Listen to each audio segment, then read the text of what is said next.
Hello again, and sorry for this not being able to get the connection to the UK. So we'll move on to the next speaker, which is Kári Mortensen. Kári is the head of department at the energy department at the Faroese Environment Agency, and he has a background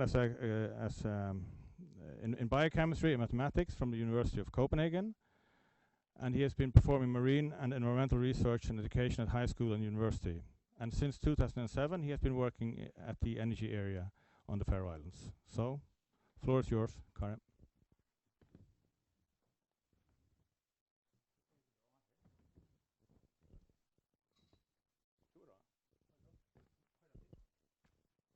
Can you hear me? No?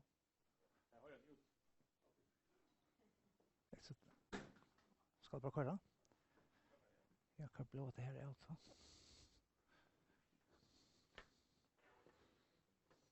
Hope det rykker så.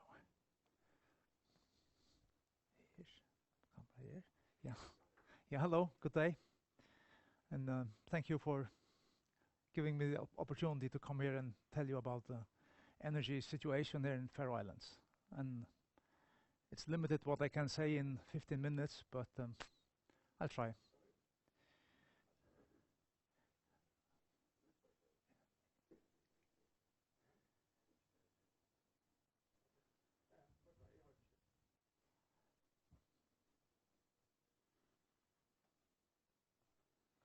Okay. So I'm not going to speak much about hydrogen or solution of that kind. That this is kind of background for everything. I'm going to talk about background for everything here in Faroe Islands, of course. Yeah, energy figures. I've chosen to take figures from 2014 to 2020. The development here in the islands. Wow. Okay. And here you can see the. I can use this, huh? Well, it must be cool here. Depends on there. Here. This one. This is the gross energy use in Faroe Islands. It is approximately, in 2014, it was a little below 3,000 gigawatt hours a year. This is for everything: oil, electricity, incineration of everything. And it is 3,000 gigawatt hours. We used to say it because we won't have a large figure. It is 3 terawatt hours. And that's been growing for the 6 years up to almost 4 terawatt hours now in 2020. And the small one here, below here, this is total electricity. Approximately 10% of the total energy is coming through electricity. And if we look at the electricity production, it is also been growing approximately at the same rate as the gross energy, from 300 gigawatt hours in 2014 and now to 400 gigawatt hours in 2020. But you can see also that this is the production from wind. It has been constant in all this period because we have not put any new wind turbines up in this period. And also the hydro, we don't build new hydro. So the total hydro plus wind, this is the total renewable share of the electricity, is constant in this period.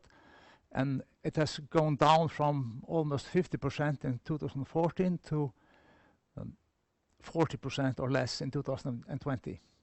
And of course, the reason is we don't build out don't build new hydro, new wind, but the growth in the economy in Faroe Islands and in the use of everything is quite big. It is 40% for total usage and 33% for total electricity. And the reasons are of course complex, but we have a population growth quite substantially. We've been from I don't know 48,000 in 2014, and now we have 55,000. And the development in the fisheries are also really going well. And it is the pelagic fisheries, and it is the salmon farming, the two biggest, and both of them are very good at using electric solutions for their energy. and you can see that in the total electricity, but also in the total use.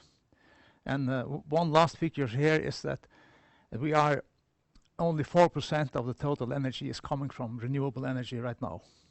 And if we look a little bit closer to that, you can see here the energy flow in Faroe Islands in 2020, approximately 5 terawatt hours. And I'm not going into details with this. There are many figures here, but look at the red one. That is predominant. That is the sectors that are using oil. And of course, the marine sector here at 140,000 tons of oil per year, and the onshore oil is 160,000 tons. Altogether, 300,000 tons of oil in 2020. And what we are trying to do better and to decarbonize our usage is on land. In the first time we see that on the sea, in the maritime sector, it's very difficult to electrify. But on land we have the equipment, the tools to do things, and these 4 sectors are the one we are focusing on. It is electricity production, where we are using heavy fuel today. I think in 2021, 60,000 tons. It's a lot of heavy fuel. And in the space heating also, the heating of the houses and buildings, small 50,000 tons. And in the industry also 30,000 tons maybe. And in transport on land, 35,000 tons. This is the focus we have. And I'm going to continue. And we have an energy policy, and we have been doing scenarios on these policies. And one very optimistic scenario for 2030 is that we want to be 100% electric in these 4 sectors I told you about. We should have electric cars, heat pumps, and 100% electric production of electricity, and also 100% electricity or zero oil in the industry on land. So this will be the picture if we look at this scenario. We start with 300,000 tons of oil and end up in 2030 with 100,000 tons. And this is, of course, what is back for the marine part of the energy. But all the part on land is gone. The oil is gone here. It is very optimistic. And of course, if the oil is gone, something else must come instead. And this is power from renewables. And it's predominantly wind we think about. And we have to put a lot of wind up to get this. But if you cannot see it here, but the energy content of all that we lose here is very much more than the energy content in what we are going to put up. And the reason for that is, of course, energy efficiency. It is we're going from producing electricity from heavy fuel, where we have a really only 40% efficiency, to produce it from wind, solar. It is almost 100% efficiency. And the heating of houses, it is with oil burners, it is 80% efficient, but with heat pumps we get 3 or 4 times as much as we put in. Electricity is very efficient. And also electric cars, of course, are 3 times more efficient than usual cars with diesel and gasoline. So we need to go from 400 gigawatt hours electricity in 2020 up to approximately 10,000 gigawatt hours in 2030. 2.5 times as much energy, electric energy. And let me talk a little bit before I go to the production, to show you that we are not starting today. We have been on the court for several years, and it's not going fast. I say here it needs more speed, but things are happening, and the people of Faroe Islands are aware of this change that has to come. And I take one example here is ground source heat pumps that has been the growth has been growing. It's come more and more of heat pumps, and now in 2000 we have almost 1,000 ground source heat pumps in Faroe Islands, and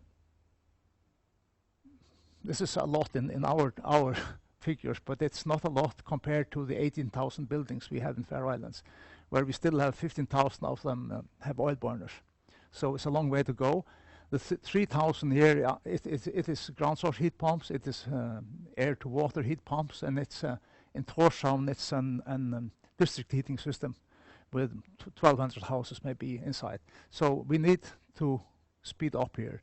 And for the transport on land, it's not looking so good, but it is looking good in the last years. Electric cars are coming in faster and faster. But here in now we have approximately 500 electric cars out of 30,000, so there is place for improvement. But I think that it is like in other places, the electric cars, they are really moving in right now. So let me go to production and show you this picture from the Faroese electricity company's homepage. Or this shows it's quite complex, really. We have a very small country, but it's a quite complex electricity picture we have here. And we have production from several sources. It is, of course, oil, the thermic, the heavy fuel plants, and hydro, wind. And we have a biogas plant. And then on an experimental basis, we have solar, and we have tidal hydro also. Tidal in the sound here in Vestmanna. I'm not going to talk about these things. And as I showed you, we are 60% from oil. But things, even if nothing happened for the last 6 years, things are going to happen now. And what we will see next year here and the year to come, in the next 2 years, is really a big change. We are going to put up 3 wind parks here in Faroe Islands, 2 here up the Tórshavn, altogether 61 megawatt of wind, and 1 up here in northern part of Eysturoy. And the total capacity, the production from these 3 sites are, it is 240 gigawatt hours per year. And this is almost, it is actually the same amount that the heavy fuel plants are producing today. Then you could say, okay, we have got 100% electricity now. But no, we have not, because this is intermittent energy, and it is really, really challenging to get this energy into the system and to use it. And this is kind of what we are around here, gathering around. This is the challenge of using intermittent energy in the renewable energy system. So I'm going to talk a little bit about that. I think that in the first time we will see maybe half of this energy or a little bit more we are going to use. The rest is going out again with the wind. And what is going out is, of course, high quality electric energy that we have paid for but cannot use. So we are in it's a positive problem, I would say. And what we need in the first time is storage. Everybody talks about storage. Here in Faroe Islands, we have the opportunity to store energy in water up in the mountains. Pumped hydro storage, it's called. And you know the principle. The principle is that you pump water from a lower storage to a higher storage when the wind is good and you have surplus of wind energy. And when there's no wind, you can let it run down again and produce hydro. And here in Vestmanna, this picture is from Vestmanna, where we are going to make this pumped hydro plant. This is an existing dam, but it's not so high as this. This is when it is been built out. The dam height will be higher than it is today. And the plans are that it should be up and going in 3 to 4 years from now, 25, 26. And when it comes up, it will, and we are calculating that the capacity of it will be in 2030, when we really have all this 240 megawatt of wind energy in the system. This plant here, pumped hydro plant, can produce around 60 gigawatt hours a year, and will really be a necessary for having this much wind in the system. And even if it will be there, and we also have to speed up with electrification of everything in the society, we cannot avoid still to have a lot of surplus energy. And this is an analysis we did 1 year ago of the amount of energy, still intermittent energy or curtailment we are going to lose if we, even if we have this pumped hydro storage, and even if we have 100% electric transport on land and 100% heating with electric energy, and the industry on land also is 100% electric. Still we cannot cope with all the energy. There will be a lot surplus. And this is of course a challenge to find out what can we use this energy for. We shall be smart grid solutions. We can have maritime processes, or maritime energy is of course something we must look at, and here we can think of making energy, or making this energy, making it available for ships maybe, and this is hydrogen is absolutely a fine opportunity in this sector. If I could say here, the growth here, and it is of course most available energy in winter and smaller in summer, and we also have made some calculation, of course, when in the year that it is available. It is in the winter months. It is coming, but it is not coming steady. It is going up and down. It's a challenge to get it. And here it goes down because we are not putting any wind turbines up, and the pumped hydro is coming here. And then, as we are putting more wind energy into the system here in this year, it is growing again. And these figures are, I don't know if they are exact, but it is at least as large as this. In 2030, it is 140 gigawatt hours. This is more than we used to have all the houses in Faroe Islands heated with electric energy, or all the transport on land with electric energy. So it is a lot of energy. And I will end with 2 demonstration projects that are going on here in Faroe Islands right now, in a Nordic collaboration, where one of the project is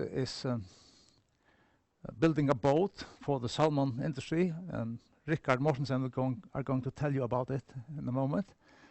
But it is a 100% electric vessel, and it is charging in nighttime and sailing in daytime. And in nighttime, we often will have surplus renewable energy. And it will be ready to operate early in 2022. And the other project we are also building right now is in the big of Lorvik, in the town of Lorvik in Estrøy, where we are setting up a small district heating system with heat pumps and with heat storage. It is small, but in Faroe Island it's not so small.